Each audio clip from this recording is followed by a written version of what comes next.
Brazil দল থেকে বাদ পড়ার পর এবার ক্লাব আল হিলালও জায়গা হচ্ছে না নেইমারের। তবে কি ফুটবল ক্যারিয়ার এখানেই শেষ নেইমারের? বিস্তারিত জানতে পুরো ভিডিওটি দেখুন এবং খেলার সব আপডেট পেতে সাবস্ক্রাইব করুন আমাদের ইউটিউব চ্যানেলটি ও ফলো করুন ফেসবুক, ইনস্টাগ্রাম ও টিকটকে। দর্শক, নেইমার জুনিয়রের জন্যই কি খ্যাতি পেয়েছে সৌদি প্রো লিগ? আপনাদের মতামত কি তা আমাদের কমেন্ট করে অবশ্যই জানাবেন।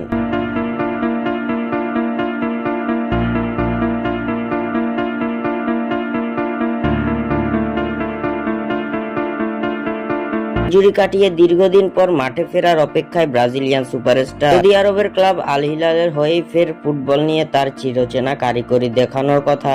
কিন্তু নতুন সমস্যা তৈরি করেছে সৌদি আরবের ফুটবল লিগের নিয়ম। স্কোয়াডে সর্বোচ্চ 8 জন বিদেশি রাখার অনুমতি ছিল সেই নিয়মে, কিন্তু আল হিলালে এখন বিদেশি ফুটবলারের সংখ্যা 9 জন। ফলে নেইমারকে দলে জায়গা দিতে হলে একজন ফুটবলারকে ছাড়তে হবে আল হিলালের। অবশ্য আরো একটি সুযোগ আছে